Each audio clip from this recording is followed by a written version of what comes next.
নমস্কার বন্ধুরা, কেমন আছেন আপনারা? আশা করছি ভালো আছেন, সুস্থ আছেন। প্রত্যেক দিনের মতো আমি আজও নিয়ে চলে এসেছি আপনাদের কাছে বেশ কিছু ইউজফুল কিচেন টিপস।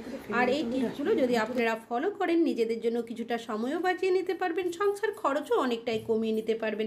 তেমনই কিছু ছোট ছোট ইউজফুল টিপস আমি আপনাদের সাথে শেয়ার করব। চলুন দেখে নেওয়া যাক আজকের প্রথম টিপসটা। এখানে নিয়েছি একটা সাবানের খালি প্যাকেট।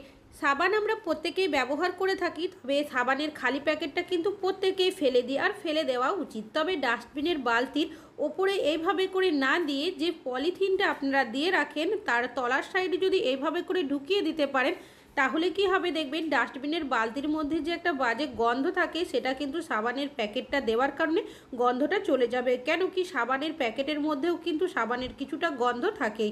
আশা করছি টিপসটা আপনাদের কাজে আসবে। এই ধরনের বাদাম আমাদের অনেকেরই বাড়িতে নিয়ে আসা হয়ে থাকে, তবে এই বাদামের খোসা ছাড়াতে আমাদের কিন্তু অনেকটাই কষ্ট হয়। অনেকেই তো আবার মুখ দিয়েই ছাড়িয়ে থাকি, তবে বাদামের মধ্যেও দেখবেন অনেকটাই নোংরা থাকে, মুখ দিয়ে ছাড়ানোও কিন্তু উচিত নয়। তবে আপনারা কিভাবে খুব সহজেই এই বাদামের খোসাগুলো ছাড়িয়ে নেবেন চলুন দেখে নেওয়া যাক।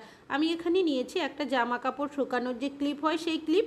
এইভাবে করে ক্লিপের মধ্যে যদি চাপ দিয়ে দেন বাদামটাকে, তাহলেই দেখবেন সহজেই কিন্তু আপনারা ছাড়িয়ে নিতে পারবেন। আর এইভাবে করে যদি ছাড়ান, বাচ্চাদেরকে দিয়ে দিলেও দেখবেন ওরা কিন্তু খুব সুন্দর মতোই ছাড়িয়ে নেবে। আশা করছি আপনাদের এই টিপসটিও কাজে আসবে। ভালো লাগলে লাইক করবেন। এখন চলে যাচ্ছি পরবর্তী টিপসে। আমি এখানে নিয়েছি একটা নোট। অনেক সময় দেখবেন আমরা হয়তো খেয়াল করি না, যখন কোনো কিছু কেনাকাটা করি এইভাবে করে আমাদের ছেঁড়া নোট দিয়ে দেয়।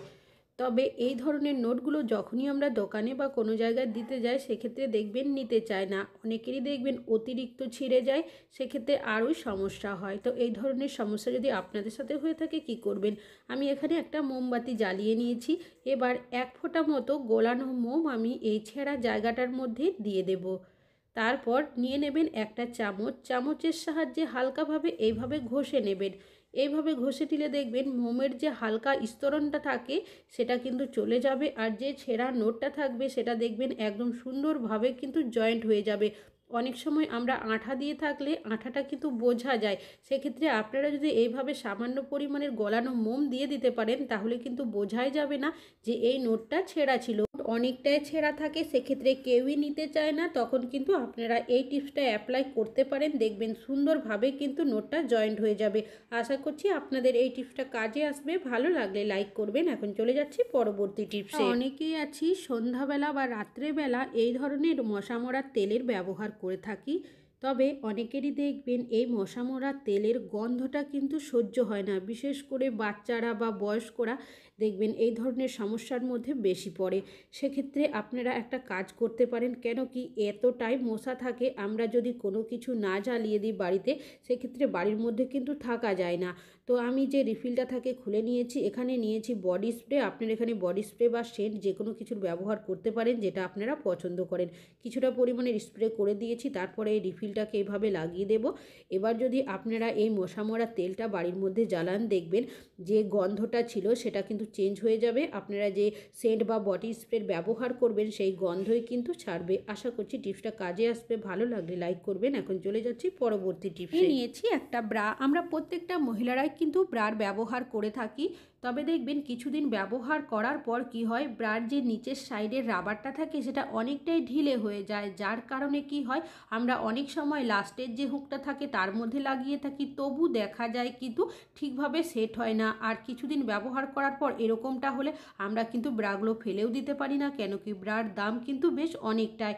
তবে এই ধরনের সমস্যা হলে অনেকে দেখবেন এখানে কিন্তু সেফটি পিন দিয়ে আটকে দেয়। তবে সেফটি পিন দিয়ে আটকে দিলে কি হয়, সেফটি পিনটা যদি কোনোভাবে খুলে যায় সেক্ষেত্রে আমাদের পিঠের মধ্যে লেগে যেতে পারে। তো আপনারা নিয়ে নেবেন সুচ আর সুতো। আমি এখানে অন্য কালারের সুতো নিয়েছি আপনাদের বোঝানোর জন্য।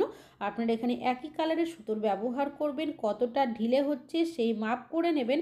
তারপর এইভাবে করে আপনারা সুচ আর সুতো দিয়ে ঘাট বানিয়ে নেবেন।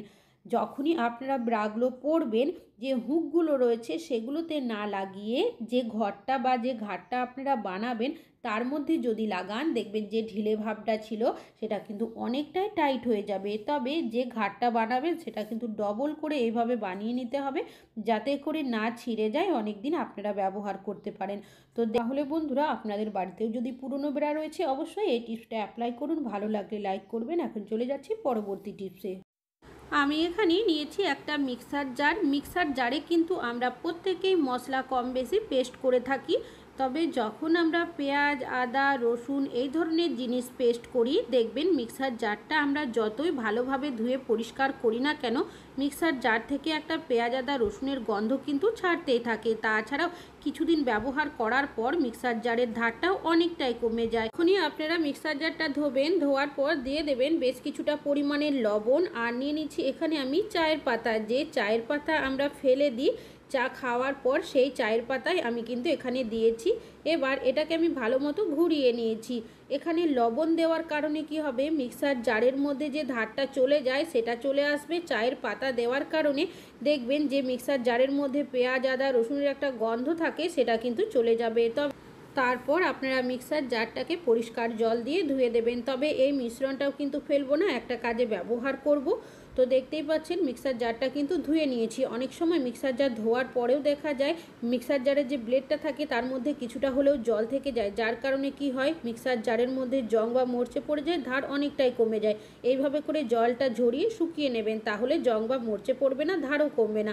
এবার চায়ের পাতা লবণের মিশ্রণটা কোথায় ব্যবহার করবেন? রান্নাবান্না প্রত্যেকেই করে থাকি। রান্নাবান্না করার পর গ্যাস ওভেনের অবস্থা ঠিক এরকম হয়ে যায়। অনেক সময় দেখা যায় তেল মশলা পড়ে যায়। তাছাড়াও যখন আমরা গ্যাস ওভেনের মধ্যে মাছ, মাংস, ডিম এই ধরনের জিনিস রান্নাবান্না করি, অনেক সময় কি হয়, গ্যাস ওভেন থেকে একটা আঁশটে গন্ধও কিন্তু ছাড়তে থাকে।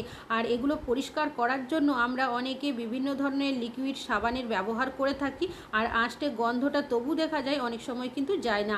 তো যে লবণ আর চায়ের পাতার মিশ্রণটা রেখেছিলাম সেটাই নিয়েছি, হাত দিয়ে আমি এইভাবে হালকাভাবে ঘষে নেব। এইভাবে যদি আমরা ঘষে নিই সেক্ষেত্রে কি হবে, গ্যাস ওভেনের মধ্যে যে তেল মশলা বা খাবারের দাগ থাকে সেটা দেখবেন পরিষ্কার হয়ে যাবে। কোনো রকমের ভিম বা সাবান বা লিকুইডের ব্যবহার করতে হবে না। তাছাড়াও চায়ের পাতা যেহেতু ব্যবহার করেছি, চায়ের পাতা দেখবেন যে কোনো আঁশটে গন্ধ কিন্তু দূর করতে সাহায্য করে। এইভাবে আপনারা ঘষে নেবেন। ঘষে নেওয়ার পর একটা শুকনো কাপড় দিয়ে প্রথমে চায়ের পাতার যে মিশ্রণটা রয়েছে সেটাকে মুছে নেবেন। তারপর কাপড়টাকে জল দিয়ে ভালো করে ভিজিয়ে নিংড়ে নেবেন। সেই কাপড়টা দিয়ে আরও একবার গ্যাস ওভেনটাকে মুছে নেবেন। তাহলেই দেখবেন আপনাদের গ্যাস ওভেনটা পরিষ্কার হয়ে যাবে। এমনকি কোনো রকমের ভিম বার সাবান লিকুইডের ব্যবহার করতে হবে না। গ্যাস ওভেন থেকে অনেক সময় আঁশটে গন্ধ ছাড়ে, সেই গন্ধটাও চলে যাবে চায়ের পাতা দেওয়ার কারণে। আশা করছি আপনাদের এই টিপসটিও কাজে আসবে। ভালো লাগলে লাইক করবেন। এখন চলে যাচ্ছি পরবর্তী টিপসে। এখন ইলেকট্রিক বোর্ডের মধ্যে ফোন চার্জ দিই, অনেক সময় দেখবেন চার্জ হয়ে গেলেও কিন্তু আমরা সুইচটা অফ করতে ভুলে যাই, সেটা ভুলবশত হোক কি অন্যান্য কাজের তাড়াহুড়োতে। তবে এইভাবে যদি সুইচটা অন করে রেখে দেওয়া হয় সেক্ষেত্রে ইলেকট্রিক বিল কিন্তু অনেকটাই বেশি আসে। তবে আপনারা যখনই ফোন চার্জ দেবেন, চার্জ হয়ে গেলে মনে করে কিন্তু অবশ্যই অফ করবেন সুইচটা, তাহলে ইলেকট্রিক বিল অনেকটাই কম আসবে। তাছাড়া অনেক সময় যখন আমরা টিভি দেখি, টিভি দেখা হয়ে গেলে কি করি, রিমোটের কিন্তু আমরা অফ করে রেখে দিই, কিন্তু দেখবেন এমন অনেক সময় হয়ে থাকে যে সুইচ অফ করতেই ভুলে যায়। এর ফলে কি হয়, আমরা যদি এইভাবে করে সুইচটা অন করে রেখে দিই ইলেকট্রিক বিল অনেকটাই বেশি আসে। অবশ্যই মনে করে সুইচটা অফ করে রাখবেন। তাছাড়াও দেখবেন আমাদের অনেক সময় কি হয় যে লাইটের প্রয়োজন হয় না, বাড়িতে যদি ছোট বাচ্চারা থাকে অনেক সময় লাইটটা জ্বালিয়ে রেখে দেয়, দেখবেন আমরা নিজেরাও খেয়াল করি না। তো অবশ্যই কিন্তু আপনারা একটু দেখবেন যে বাচ্চারা যদি লাইট জ্বালিয়ে রেখে দেয় দিনের বেলায়, লাইটটা কিন্তু অফ করে রাখবেন। কেন কি প্রয়োজন না হলে শুধু শুধু লাইট যদি জ্বালিয়ে রাখি সেক্ষেত্রে ইলেকট্রিক বিল কিন্তু অনেকটাই বেশি আসে। আশা করছি আপনাদের এই টিপসটিও কাজে আসবে। এখানে নিয়েছি একটা পেঁয়াজ। পেঁয়াজ কিন্তু আমরা প্রত্যেকেই রান্নাতে ব্যবহার করে থাকি। তবে পেঁয়াজ কি কখনো আপনারা সুইচ বোর্ডের মধ্যে ব্যবহার করে দেখেছেন? পেঁয়াজের যে বোটার অংশটা থাকে আমরা কিন্তু প্রত্যেকেই কেটে বাদ দিয়ে দিই, কোনো কাজে ব্যবহার করি না। তবে এই বোটার অংশটাই কিন্তু ব্যবহার করব। ছুরির সাহায্যে এইভাবে করে আমি বেশ কিছুটা কাট লাগিয়ে নিচ্ছি, যাতে করে পেঁয়াজের রসটা ভালো মতো বেরিয়ে আসে। এবার এটা কোথায় ব্যবহার করবেন চলুন দেখে নেওয়া যাক। আমাদের কিচেনের যে সুইচ বোর্ডটা থাকে অনেক সময় দেখবেন এইভাবে করে তেল চিটে হয়ে যায়, নোংরা বসে যায়। তাছাড়াও অনেক সময় রান্নাবান্না করতে করতে আমরা কিন্তু মশলা হাত দিয়েও সুইচ বোর্ডে হাত দিয়ে দিই।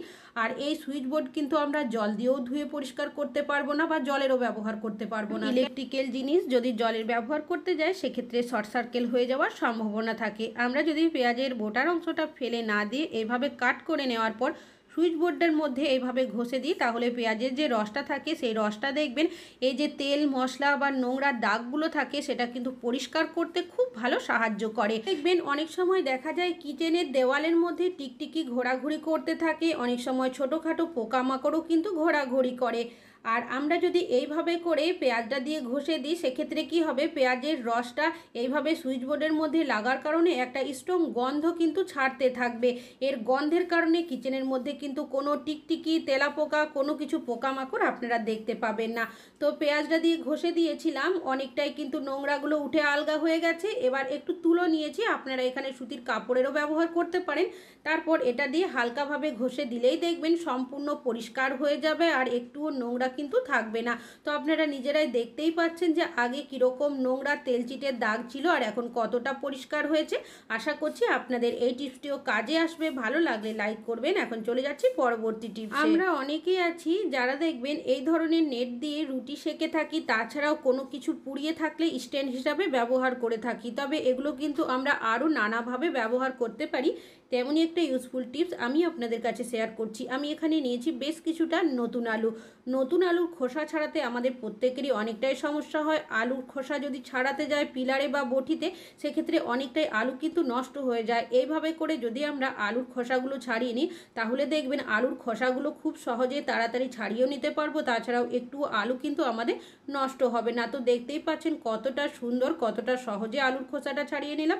এইভাবে করে কিন্তু আপনারা যত খুশি আলুর খোসা ছাড়িয়ে নিতে পারেন। আশা করছি আপনাদের এই টিপসটিও কাজে আসবে। ভালো লাগলে লাইক করবেন। এখন চলে যাচ্ছি পরবর্তী টিপস। এখানে নিয়েছি একটা প্রেসার কুকার। আমরা প্রেসার কুকারে কম বেশি অনেকেই রান্না বান্না করে থাকি যাতে করে রান্নাটা তাড়াতাড়ি হয়, গ্যাসের খরচও অনেকটাই কম হয়। তবে এমন কিছু রান্না করে থাকি অনেক সময় দেখা যায় প্রেসার কুকারটা ভালোভাবে ধুলেও কিন্তু প্রেসার কুকার থেকে একটা বাজে গন্ধ কিন্তু ছাড়তেই থাকে। তো কি করবেন, নিয়ে নেবেন আপনারা একটা পেপারের টুকরো বা কাগজ। পেপারটাকে আমি এইভাবে মোমবাতির সাহায্যে জ্বালিয়ে দিচ্ছি। পেপারটা যখন ভালো মতো জ্বলে উঠবে, একটা ধোঁয়ার সৃষ্টি হবে, তখন আপনারা কি করবেন, প্রেসার কুকারের মধ্যে পেপারটাকে দিয়ে দেবেন।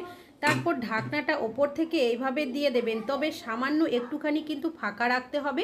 যখন পেপারটা দেখবেন অনেকটাই জ্বলে উঠেছে তখন ঢাকনাটা এভাবে ঢেকে রেখে দেবেন 5 মিনিটের জন্য। ফিরে আসছি 5 মিনিট পর। তারপর আপনারা যখনই প্রেসার কুকারের ঢাকনাটা খুলবেন দেখবেন এইভাবে করে ধোঁয়ার সৃষ্টি হবে। তারপর প্রেসার কুকারটা ভালোভাবে ধুয়ে নিলেই দেখবেন প্রেসার কুকারের মধ্যে যে একটা বাজে গন্ধ থাকে সেই গন্ধ কিন্তু সহজেই চলে যাবে। আশা করছি আপনাদের এই টিপসটি কাজে আসবে। ভালো লাগলে লাইক করবেন। আজকে এখানেই শেষ করছি।